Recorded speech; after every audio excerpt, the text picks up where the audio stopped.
देश में भ्रष्टाचार और काले धन के मुद्दे को उठाकर 2014 में सत्ता में आई बीजेपी का चेहरा अब साफ होता नजर आ रहा है। बीजेपी राज्यों में लोकमत से चुनी हुई सरकारों को गिराने का काम कर रही है।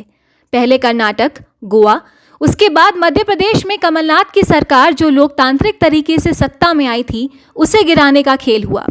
और अब राजस्थान में कांग्रेस के विधायक और मंत्री विश्वेंद्र सिंह और भंवरलाल शर्मा, जिन्हें सचिन पायलट का खास माना जाता है, उन्हें पैसे देकर गहलोत सरकार को गिराने की साजिश रची। हाल ही में रणदीप सुरजेवाला ने प्रेस कॉन्फ्रेंस करके बीजेपी का पर्दाफाश किया है और इसी का ऑडियो भी सबूत के तौर पर सभी के समक्ष रखा है। पिछले लगभग 1 महीने से राजस्थान में विधायकों के खरीद फरोख्त की चर्चा चल रही है। स्पेशल ऑपरेशंस ग्रुप में भी एक मुकदमा दर्ज है जहां पर जांच भी चल रही है। कई प्रकार की अटकलें लगाई गई। 20, 25, 30, 35 करोड़ रुपए में विधायकों की निष्ठा और विश्वास खरीदकर राजस्थान की 8 करोड़ जनता के जनमत से चुनी हुई कांग्रेस सरकार को अस्थिर करवाने और गिराने के षड्यंत्र की बात जग जाहिर हुई, सामने आई। भारतीय जनता पार्टी की भूमिका विधायकों की खरीद फरोख्त में कई बार प्रश्न चिन्ह के दायरे में आई। दोनों तरफ से, कांग्रेस की तरफ से भी, भाजपा की तरफ से भी काफी वाद विवाद सामने आया और कई बार ऐसा लगता था कि ये सारी बातें कहीं इल्जामात के घेरे में ही सीमित होकर ना रह जाएं। परंतु कल शाम और आज तक अब जो टेप सामने आ गए हैं, उनसे एक बात साफ है कि प्रथम दृष्टि से भारतीय जनता पार्टी के द्वारा कांग्रेस की चुनी हुई सरकार को गिराने और विधायकों की निष्ठा को खरीदने का षड्यंत्र किया गया है। भारतीय जनता पार्टी द्वारा जनमत का अपहरण और प्रजातंत्र के चीरहरण की कोशिश की जा रही है। राजस्थान सरकार गिराने का घिनौना षड्यंत्र अब बेनकाब हो गया है, उसकी परतें खुलने लगी हैं। अब यह साफ है कि चीन या कोरोना से लड़ने की बजाय भारतीय जनता पार्टी और मोदी सरकार सत्ता लूटने का काम कर रही है और इसका परिप्रेक्ष्य भी है। साथियों, याद करिए कि कोरोना महामारी के बीचों बीच मोदी सरकार ने मध्य प्रदेश में भी प्रजातंत्र का चीरहरण कर डाला था। पूरा देश कोरोना से जूझ रहा था, पर इसी ITC, grand hotel, Manesar, Gurgaon से लेकर कर्नाटका तक कांग्रेस के विधायकों को हर कर ले जाकर कांग्रेस की सरकार मध्य प्रदेश में गिराने का षड्यंत्र किया जा रहा था। और जब 24 मार्च 2020 को जबरन कांग्रेस की सरकार मध्य प्रदेश में गिराई गई, तो ही 24 मार्च की रात से लॉकडाउन लागू किया गया। मणिपुर, उत्तराखंड, अरुणाचल, गोवा, कर्नाटका, महाराष्ट्र, मध्य प्रदेश और अब उसके बाद राजस्थान में भाजपा द्वारा सत्ता की हवस का खेल खेला जा रहा है। कोरोना केस 10 लाख पार कर चुके हैं। आर्थिक महामारी और महंगाई ने लोगों की जिंदगी दूभर कर दी है। चीन ने हमारी सरजमीं पर कब्जा कर रखा है, परंतु मोदी सरकार और भाजपा बजाय कोरोना, आर्थिक मंदी और चीन से लड़ने की बजाय सत्ता लूटने के षड्यंत्र में लगी है। पर उन्होंने इस बार गलत प्रांत को शायद चुनौती दे दी। उन्होंने 8 करोड़ राजस्थानियों के जज्बे को शायद समझा नहीं। दोस्तों, कल शाम जो 2 सनसनीखेज वह चौंकाने वाले ऑडियो टेप मीडिया के माध्यम से सामने आए हैं। इन टेप्स में तथाकथित तौर से भारत सरकार के कैबिनेट मंत्री श्री गजेंद्र शेखावत जी, श्री भंवरलाल शर्मा जी जो कांग्रेस के विधायक हैं, वे भाजपा नेता संजय जैन जी की तथाकथित बातचीत सामने आई।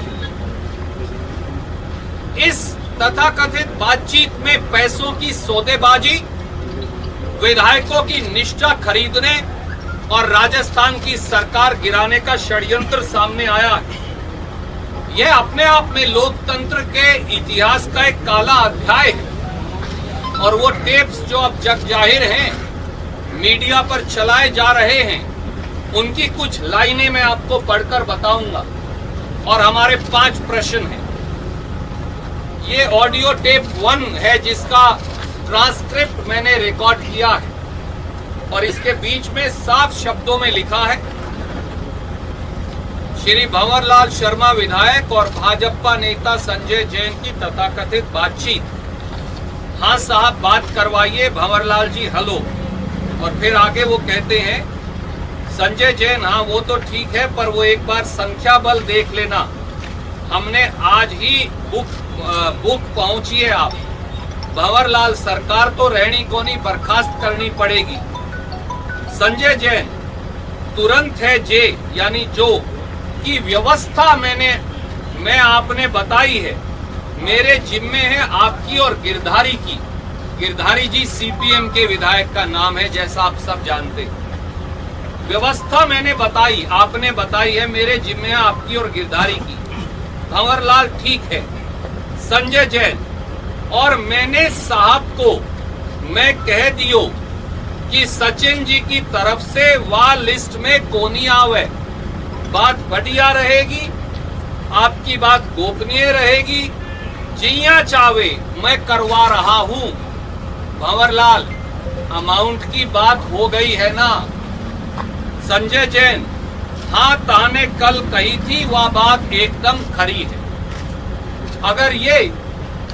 अगर ये आदान प्रदान नहीं साथियों, तो फिर ये क्या है? और आगे जो कहा जाता है वो उससे भी अजीबो गरीब है। जो ऑडियो 2 है, मैं उसका एक हिस्सा आपको पढ़कर बताना चाहता हूं।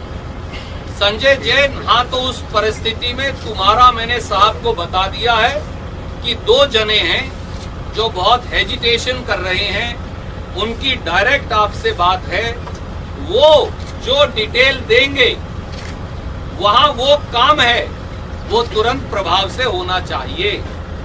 वो बोले, संजय भाई आपने बता दिया, कहीं कोई दिक्कत नहीं है, तुरंत काम होगा। भंवरलाल, ये है। और उसके बाद जो कहा गया, कॉल भंवरलाल, अगर दिन में संभव हो तो गजेंद्र जी से बात और करवा देना।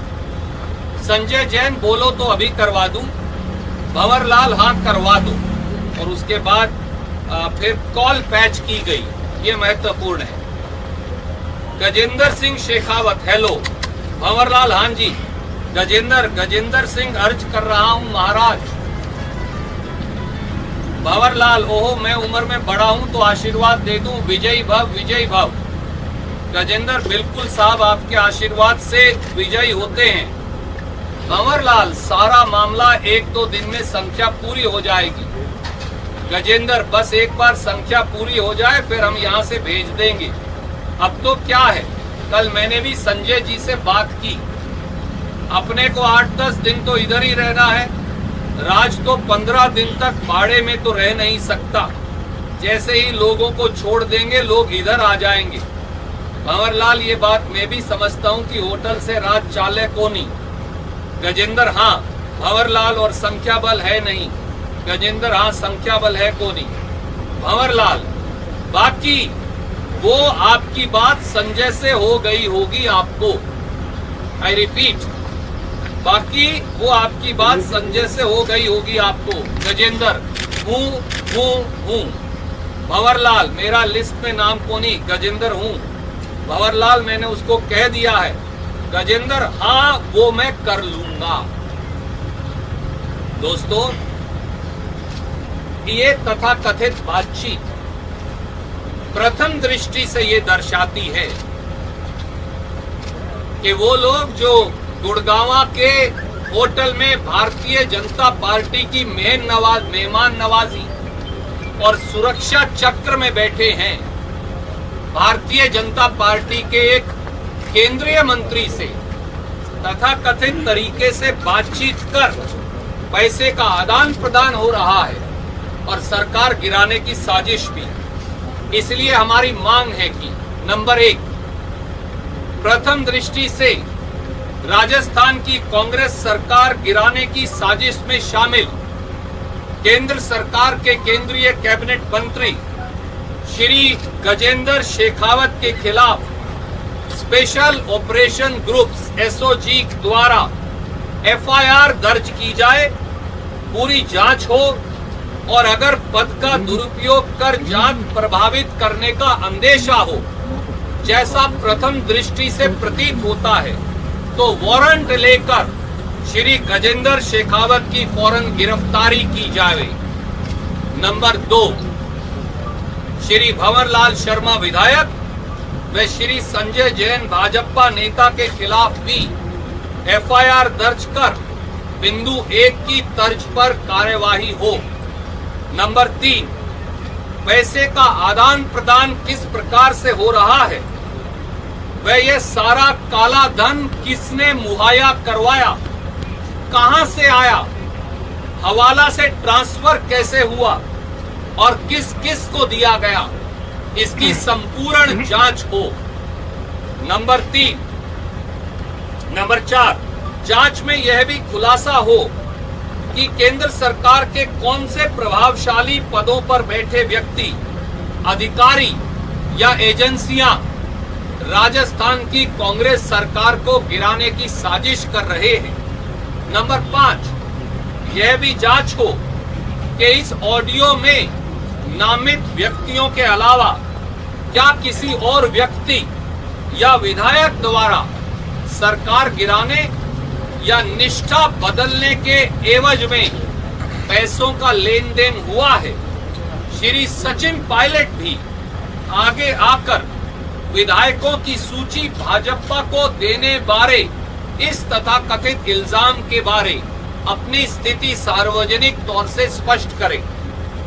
इसी टेप में मेरे एक मित्र चेतन डूडी जी की, विधायक जी की भी नाम भंवरलाल शर्मा जी द्वारा लिया गया है। चेतन डूडी जी आपके समक्ष बैठे हैं, ये आपको बताएंगे कि किस प्रकार से इन्हें प्रलोभन देने की कोशिश की गई, पर इन्होंने साफ साफ नकार दिया गया।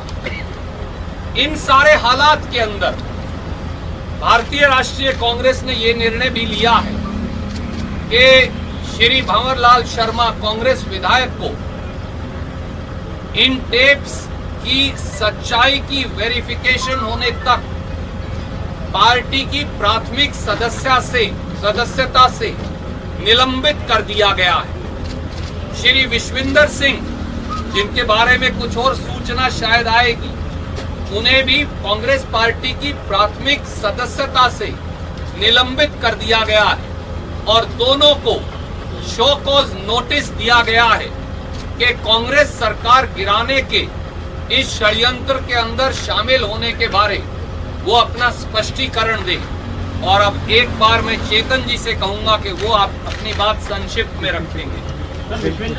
आवाज है इसमें, ऑडियो में? इसमें नहीं है, पर शायद कुछ कहीं और हो। अभी एक बार इनकी बात सुनिए, फिर सवाल लेंगे। देखिए, आपको मोटा मोट श्रीमान सुरजेवाला जी ने सारी बात आपके समक्ष रख दी।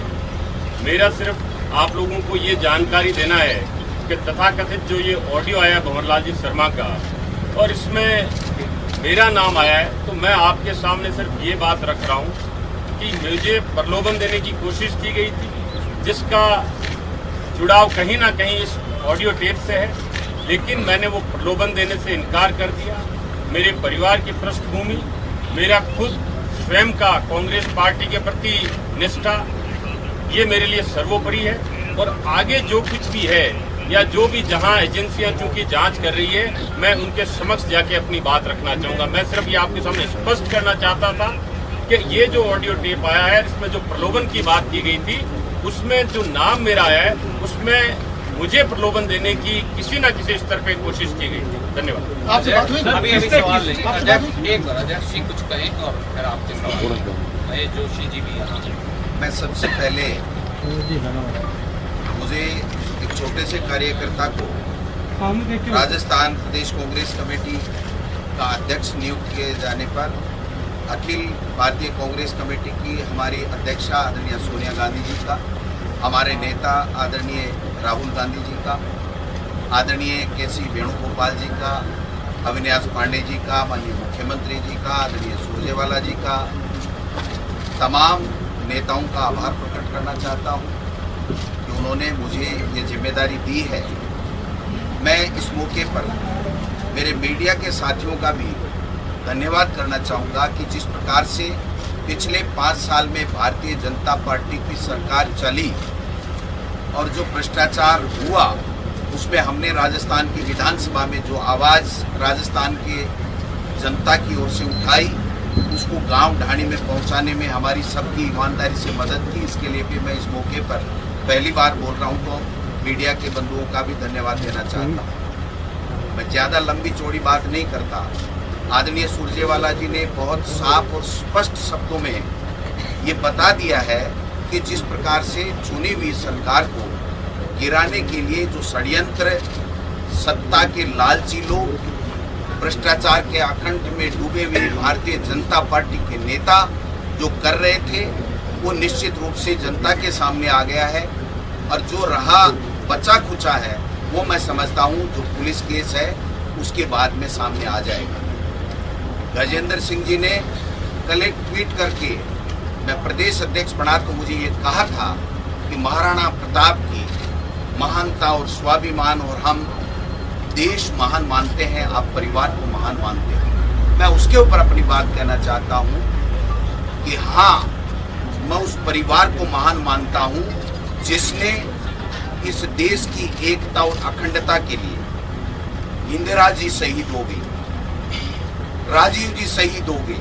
उस परिवार को महान मानता हूँ, उस पार्टी को महान मानता हूँ जिस कांग्रेस पार्टी ने इस देश को आजाद किया। लेकिन मैं गजेंद्र सिंह जी से पूछना चाहता हूँ कि महाराणा प्रताप ने उनकी महानता, उनका शौर्य, उनकी वीरता, उनका स्वाभिमान के पाठ में कहीं ये बात तो नहीं थी कि वो भ्रष्टाचार के आकंठ में डूब करके इस प्रकार का घिनौना करके लोकतंत्र से चुनी हुई सरकार को उखाड़ने के लिए करेगा। गजेंद्र सिंह जी को और राजस्थान की जनता ने मोदी जी की सरकार को इसलिए भेजा था कि राजस्थान में जो पानी की कमी है, वैसे लोगों की आप प्यास बुझाइए, पानी दीजिए। लेकिन वो पानी की गंगा नहीं ला करके भ्रष्टाचार की गंगा ला करके चुनी हुई सरकार को और लोकतंत्र को खत्म करना चाहते हैं। उनमें अगर थोड़ी बहुत भी नैतिकता बची है तो वो इस्तीफा दें और तुरंत प्रभाव से मोदी जी महाराष्ट्र में एक लोकतांत्रिक तरीके से भी चुनी सरकार, मनोनीत सरकार को 1 मिनट में ट्वीट करते हैं। आज इतने दिन बाद में भी प्रधानमंत्री जी किसी तरह का कोई बयान नहीं दे रहे हैं और कल के बाद में तुरंत प्रभाव से गजेंद्र जी के खिलाफ भारतीय जनता पार्टी अगर नैतिकता की बात करती है, वो स्वाभिमान की बात करती है, वो देश महान की बात करती है, तो उसको तुरंत प्रभाव से उनको बर्खास्त करना चाहिए और पुलिस को उनको कहना चाहिए वो पुलिस में जाकर के अपने बयान दें। तो मैं समझता हूँ सारी बातें स्पष्ट हो गई हैं। राजस्थान में कांग्रेस की सरकार अशोक गहलोत जी के नेतृत्व में है, अशोक गहलोत जी के नेतृत्व में रहेगी। और मैं दावे के साथ कह सकता हूं कि राजस्थान की वो जनता है जो कभी भ्रष्टाचार को स्वीकार नहीं करती है। वो अशोक गहलोत जी और हमारी यूपीए सरकार में जिस प्रकार से लोक कल्याणकारी योजनाएं आई थी और जो काम हुए थे उसको पहचान चुकी है और पुनः 2023 में कांग्रेस की सरकार राजस्थान की जनता बनाएगी, ये मैं दावे के साथ कह सकता हूँ। आप सबका धन्यवाद। कोई सवाल आपसे?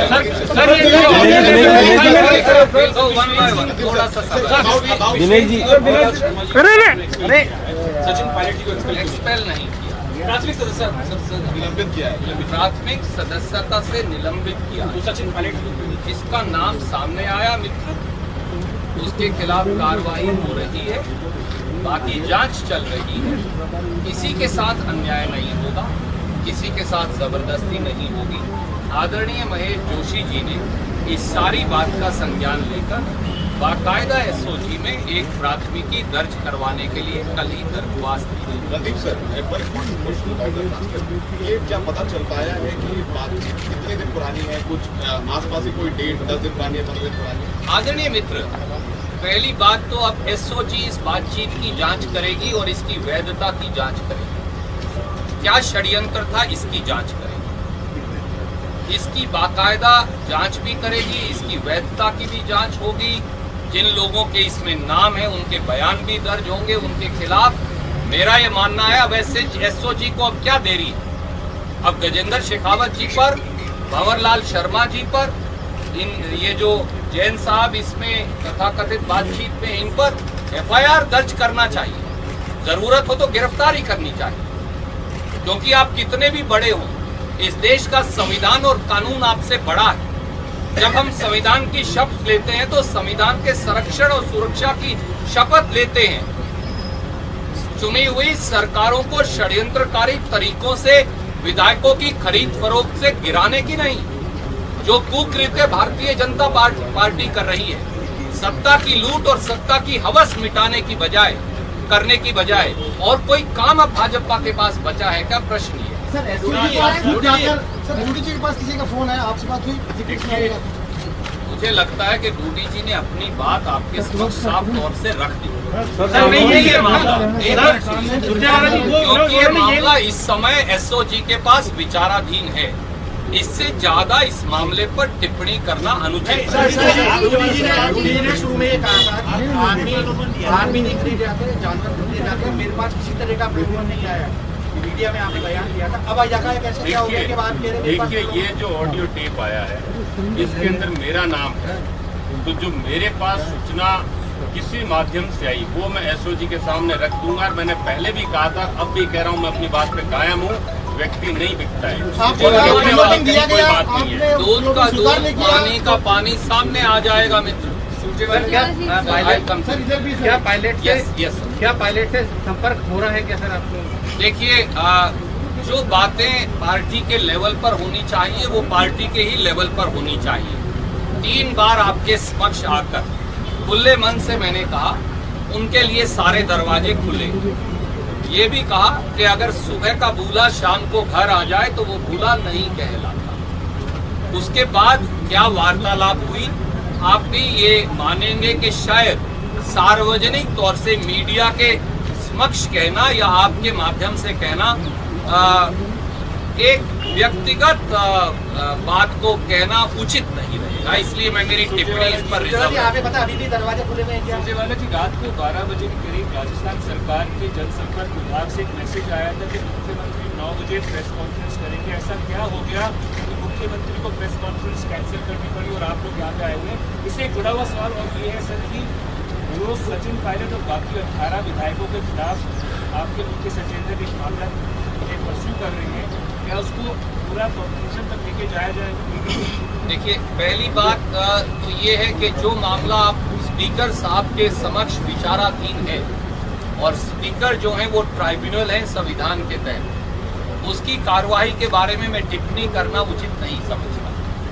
स्वाभाविक है, अगर मुख्य सचेतक जी ने, महेश जोशी जी ने कोई पिटीशन दायर किया है तो कांग्रेस पार्टी और कांग्रेस विधायक दल उसमें एप्रोप्रिएट रिलीफ चाहता है, नहीं तो हम दायर ही क्यों करते हैं। पहला सवाल, पत्रकार गोष्ठी कब होगी कब नहीं होगी आपके समक्ष है। जो बातें थी वो मुख्यमंत्री जी रखते या प्रदेश कांग्रेस अध्यक्ष या मैं रखूं, बात बराबर है। सवाल ये है कि ये सारे तथ्य प्रथम दृष्टि से भारत सरकार की संलिप्तता को राजस्थान की सरकार को गिराने में दिखाते हैं। क्या गजेंद्र शेखावत जी अकेले ये काम कर सकते हैं? अगर ये तथ्य सही है तो जवाब नहीं में है। इस बात की पहुंच गजेंद्र जी से बहुत ऊपर मिलेगी। वो ऊपर कहां तक है कौन है दिल्ली में बैठकर जो राजस्थान के सरकार के विधायकों की, कांग्रेस के विधायकों की खरीद फरोख्त कर रहा है? ये सामने आना आवश्यक है ताकि वो लोग जो प्रजातंत्र का चीरहरण करते हैं और जनमत का अपहरण करते हैं, उनका चेहरा, उन भाजपाइयों का चेहरा बेनकाब हो। सुरजेवाला जी, आपने भी कहा है कि एफआईआर रजिस्टर की जाएगी के खिलाफ, इसकी वजह यदि आप कंप्लेंट भी प्रॉपर्ली जाके करेंगे? हमने पहले ही कल शाम ही शिकायत दर्ज करवा दी। हमारे आदरणीय साथी महेश जोशी जी ने जैसे ही मीडिया में टेप सामने आए, इन टेप्स के आधार पर जो तथ्य सामने आए, जिनकी चर्चा आपसे की, तो कल देर रात आप जाकर एक लिखित दरख्वास्त लेकर आए थे। ये इन सब मांगों के साथ जो हमने आपके समक्ष रखी है। हमारी ये मांग है राजस्थान की सरकार से भी और राजस्थान की एसओजी से भी कि अब तो काफी साक्ष्य सामने आए हैं, दोषियों की गिरफ्तारी, दोषियों पर एफआईआर और उनके खिलाफ कड़ी कार्रवाई हो। धन्यवाद। अखिल भारतीय कांग्रेस कमेटी ने सरकार गिराने के लिए पैसों के लेन देन के एक ऑडियो के बाद पर्यटन मंत्री विश्वेंद्र सिंह और विधायक भंवरलाल शर्मा को पार्टी की प्राथमिक सदस्यता से निलंबित कर दिया है। पार्टी के प्रवक्ता रणदीप सुरजेवाला ने आज पत्रकारों को बताया कि इस मामले की जांच स्पेशल ऑपरेशन ग्रुप द्वारा की जा रही है और जांच पूरी होने तक दोनों विधायक को पार्टी से निलंबित किया गया है। सुरजेवाला ने एसओजी से मांग की है कि ऑडियो के आधार पर गजेंद्र सिंह शेखावत और भारतीय जनता पार्टी के नेता संजय जैन के खिलाफ एफआईआर दर्ज कर उनकी गिरफ्तारी के लिए वारंट जारी किया जाए। उन्होंने कहा कि एसओजी से कांग्रेस पार्टी की ये भी मांग है कि इस मामले की जांच कर संपूर्ण खुलासा किया जाए कि विधायकों की खरीद फरोख्त के लिए काला धन कहां से आया और किस किस को दिया गया है। इसके अलावा इस मामले की साजिश में केंद्र सरकार के कौन से अधिकारी और एजेंसियां शामिल हैं। लोकतांत्रिक तरीके से चुनी गई सरकारों को गिराने का खेल तो कांग्रेस भी करती आई है। इंदिरा गांधी के जमाने में भी रातों रात सरकार बदल जाती थी, पैसा देकर या मंत्री पद का लालच देकर, और उसी परंपरा को हटाने का वादा किया था भारतीय जनता पार्टी ने। लेकिन आज खुद उन्हीं के पद चिन्हों पे चल रही है जिस जमाने में कभी कांग्रेस चला करती थी। पंडित जवाहरलाल नेहरू को नीचा दिखाकर सरदार पटेल को ऊंचा नहीं किया जा सकता। रोम में जब नीरो बंसी बजा रहा था, उस वक्त रोम की सत्ता सो रही थी, और कुछ वैसा ही हाल है आज हिंदुस्तान में। चीन चारों तरफ से भारत की सीमाओं को घेर रहा है, नेपाल ताल ठोक रहा है, पाकिस्तान पहले से ही जानी दुश्मन बना हुआ है, तो वहीं कोरोना महामारी से देश में मरने वालों की संख्या 25,000 के पार हो चुकी है और 10 लाख से ज्यादा लोग इसकी चपेट में आ गए हैं। राज्यों में इसकी स्थिति इतनी गंभीर है कि अगर इसे नहीं रोका गया तो कुछ ही दिनों में इस महामारी से प्रभावित होने वालों में भारत अव्वल नंबर पर होगा। तो इस साजिश से ये साफ दिखाई दे रहा है कि भारतीय जनता पार्टी इन सभी मुद्दों से ध्यान भंग करने के लिए एक लोकतांत्रिक तरीके से चुनी गई सरकार को गिराकर मीडिया का ध्यान बाकी सभी मुद्दों से हटाकर अपनी ओर खींच रही है, ताकि अन्य मुद्दों पर कोई और सवाल ना उठा सके।